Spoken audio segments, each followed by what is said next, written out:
پاک امریکہ تعلقات کا نیا دور، وزیر اعظم میاں شہباز شریف کی آج صدر ڈونلڈ ٹرمپ سے ملاقات ہوگی۔ دو طرفہ تعلقات، تجارت اور سرمایہ کاری پر بات ہوگی۔ بین الاقوامی اور علاقائی امور پر بھی تبادلہ خیال ہوگا۔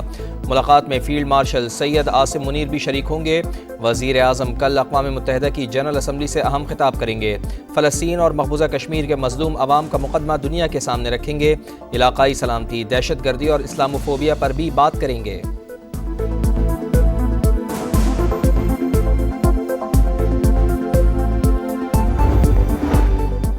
فلسطین سے متعلق مشترکہ اعلامیہ آ گیا، عمل کیسے کرنا ہے اس پر آج گفتگو ہوگی۔ غزہ میں جلد سیز فائر ہوگا۔ وزیر اعظم میاں شہباز شریف کی بنگلہ دیش کے چیف ایڈوائزر ڈاکٹر محمد یونس سے ملاقات کے بعد میڈیا سے گفتگو، کہا معرکہ حق پاکستان کی عظیم فتح، بھارت کے غرور کو خاک میں ملا دیا۔ فیلڈ مارشل نے دنیا کو دکھایا کہ جنگیں کیسے لڑی جاتی ہیں۔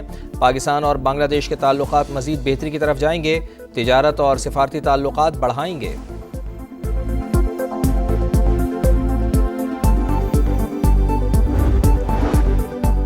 عرب اور اسلامی ممالک کے رہنماؤں کا غزہ میں فوری جنگ بندی پر زور، فلسطینیوں کی جبری نقل مکانی رکوانے کا بھی مطالبہ۔ عرب لیگ، OIC اور امریکی صدر کے کثیر الجہتی اجلاس کا مشترکہ اعلامیہ جاری۔ صدر ڈونلڈ ٹرمپ نے مسلم رہنماؤں کو مشرق وسطی اور غزہ کے لیے 21 نکاتی امن منصوبہ پیش کیا۔ خصوصی ایلچی اسٹیو وٹکوف کا انکشاف، کہا آئندہ چند روز میں غزہ سے متعلق بریک تھرو کا اعلان کر سکتے ہیں۔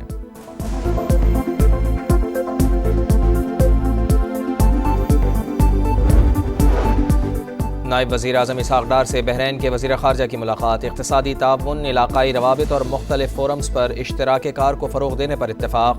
غزہ کی صورتحال پر تبادلہ خیال، فوری جنگ بندی اور انسانی امداد کی بحالی پر زور۔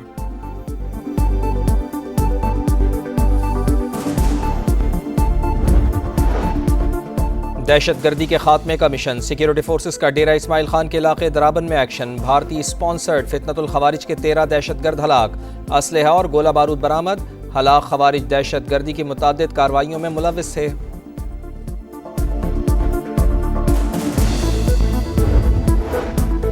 IMF سے اگلی قسط کے لیے ابتدائی تکنیکی بات چیت کا آج سے آغاز۔ اسٹیٹ بینک، وزارت خزانہ، FBR حکام کی ابتدائی ملاقات ہوگی۔ وفد پاکستان میں 2 ہفتے قیام کے دوران تکنیکی اور پالیسی سطح کے مذاکرات کرے گا۔ کامیاب جائزے کی تکمیل پر $1 ارب کی اگلی قسط ملے گی۔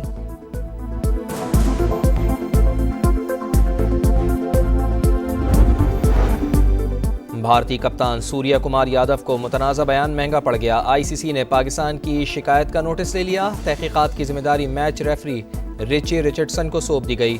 رچی رچرڈسن نے بھارتی ٹیم مینجمنٹ کو ای میل بھیج دی۔ سوریہ کمار یادو کے بیانات کو کھیل کی ساکھ کے خلاف قرار دے دیا۔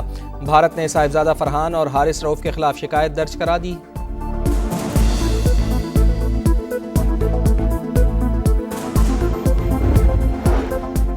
اور ایشیا کپ کے فائنل کی دوڑ، پاکستان اور بنگلہ دیش کا میچ سیمی فائنل بن گیا۔ دونوں ٹیمیں آج رات 7:30 بجے ٹکرائیں گی۔ غلطی کی کوئی گنجائش نہیں، فائنل کھیلنا ہے تو بنگال ٹائگرز کو ہر حال میں ہرانا ہوگا۔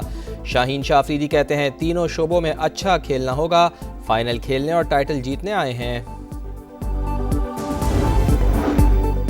قرض پر قرض لے کر مسائل حل نہیں ہو سکتے، عالمی برادری ماحولیاتی فائنانس کے وعدے پورے کرے۔ وزیر اعظم میاں شہباز شریف کا اقوام متحدہ میں ماحولیاتی کانفرنس سے خطاب، کہا حالیہ بارشوں اور سیلاب میں 50 لاکھ سے زائد افراد متاثر ہوئے، 4100 دیہات تباہ، 1000 سے زائد جانیں ضائع ہوئیں۔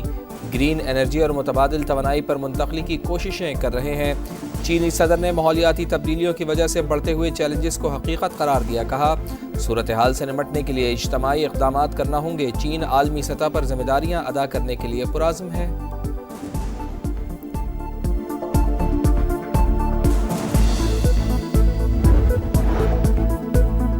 پاک چین مثالی دوستی، دونوں ممالک کے مضبوط تعلقات کی عکاس۔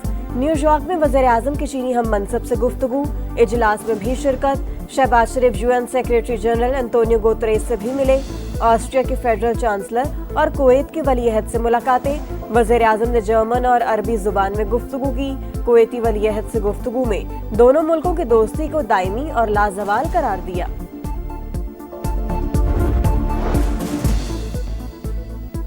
مصنوعی ذہانت ترقی اور خوشحالی کے ساتھ ساتھ عالمی امن کے لیے خطرہ بھی بن سکتی ہے، اس سے جنگیں اور بھی زیادہ خطرناک ہو جائیں گی۔ وزیر دفاع خواجہ آصف نے خبردار کر دیا، اقوام متحدہ میں مباحثے سے خطاب، کہا اے آئی کا استعمال جنگ کے امکانات میں اضافہ اور سفارتکاری کا راستہ محدود کر دیتا ہے۔ انسانی کنٹرول کے بغیر اے آئی کے استعمال پر پابندی کا مطالبہ، بولے پاکستان نے رواں سال پہلی اے آئی پالیسی کا اعلان کیا ہے، 10 لاکھ افراد کو تربیت دی جا رہی ہے۔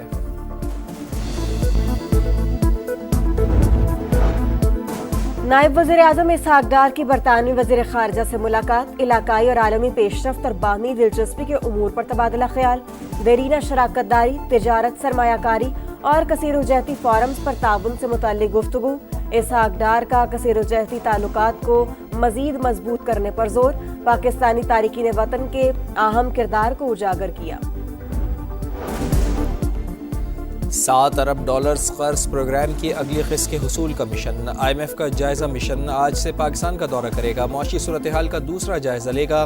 پاکستان عالمی ادارے کے زیادہ تر اہداف پورے کر چکا ہے، حکومت نے ایک اور شرط پوری کر دی، گاڑیوں کی کمرشل امپورٹ فوری کھولنے کا فیصلہ، ابتدائی طور پر 5 سال پرانی گاڑیوں کی کمرشل امپورٹ کھولی جائے گی۔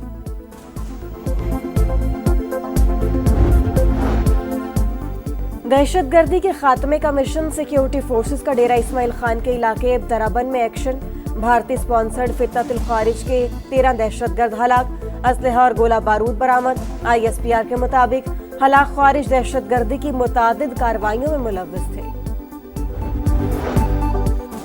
پاکستان کے جھنڈے اتار کر آزاد بلوچستان کا جھنڈا لگانا ناقابل برداشت، دنیا کا کوئی ملک اپنی سڑکوں پر علیحدگی کی تحریک کی اجازت نہیں دیتا، وزیر اعلیٰ بلوچستان کہتے ہیں پرتشدد تحریک کے آغاز کو اکبر بگٹی کی وفات سے جوڑنا غلط ہے، دہشت گردوں کی کوئی قوم یا قبیلہ نہیں ہوتا۔ خصوصی عدالتیں بنائیں گے، 90 دن میں فیصلہ کروائیں گے، پنجاب میں اب کوئی بھی بیواؤں اور یتیموں کی زمین پر قبضہ نہیں کر سکے گا، وزیر اعلیٰ پنجاب مریم نواز کا عزم۔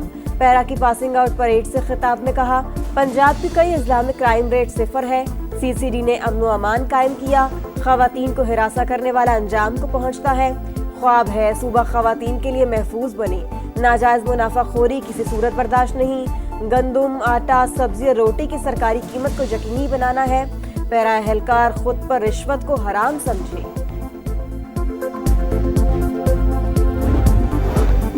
پنجاب میں سیلاب سے 40 لاکھ لوگ متاثر، بے نظیر انکم سپورٹ پروگرام امداد فراہمی کا سب سے تیز اور مؤثر ذریعہ، استعمال نہ کرنا غفلت کے مترادف ہوگا، خاتون اول آصفہ بھٹو کا سوشل میڈیا پر پیغام۔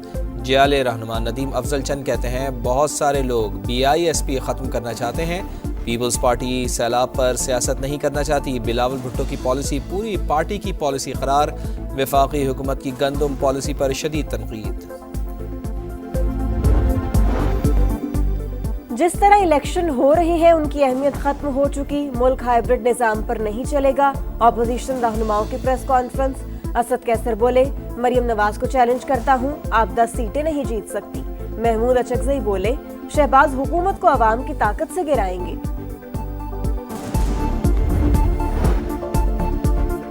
پیپلز پارٹی سے اچھے کی کوئی توقع نہیں، جلد پیروں تلے سے زمین نکلنے والی ہے، MQM کا سڑکوں پر نکلنے کا اندیا، ڈاکٹر فاروق ستار بولے گرین لائن کے لیے وزیر اعظم سے فنڈز منظور کرائے مگر میئر کو پسند نہ آیا، کام ہی رکوا دیا، کراچی کے منصوبوں کو سیاست کی نظر کیا جا رہا ہے۔ غزہ سٹی پر اسرائیل کے وحشیانہ حملے جاری، کئی مقامات پر میزائلوں کی برسات، مزید 86 بے گناہ فلسطینی شہید، القسام بریگیڈ کے صہیونی فورسز پر جوابی وار، 2 ٹینک اور 1 گاڑی تباہ، کئی اسرائیلی فوجی ہلاک، صہیونی شہریوں کا جنرل اسمبلی کی عمارت کے باہر احتجاج، غزہ میں جنگ بندی اور یرغمالیوں کی رہائی کا مطالبہ۔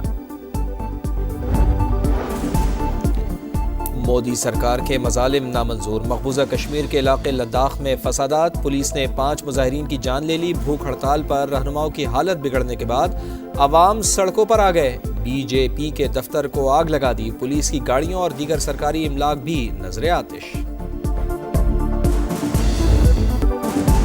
ایشیا کپ کے فائنل کی دوڑ، پاکستان اور بنگلہ دیش کا میچ سیمی فائنل بن گیا، دونوں ٹیمیں آج رات 7:30 بجے ٹکرائیں گی۔ غلطی کی کوئی گنجائش نہیں، فائنل کھیلنا ہے تو بنگال ٹائیگرز کو ہر حال میں ہرانا ہوگا۔ شاہین افریدی کہتے ہیں تینوں شعبوں میں اچھا کھیلنا ہوگا، فائنل کھیلنے اور ٹائٹل جیتنے آئے ہیں۔ اور بھارت کو ایشیا کپ کے فائنل کا ٹکٹ مل گیا۔ سپر 4 کے اہم میچ میں بنگال ٹائیگرز کو 41 رن سے شکست۔ بنگلہ دیش 169 رنز کے تعاقب میں 127 رنز پر ڈھیر، 9 کھلاڑی ڈبل فگر میں بھی داخل نہ ہو پائے۔ سیف حسن کی جارحانہ 50 بھی کام نہ آئی۔ بھارت کی جیت کے ساتھ سری لنکا کا سفر ہوا تمام۔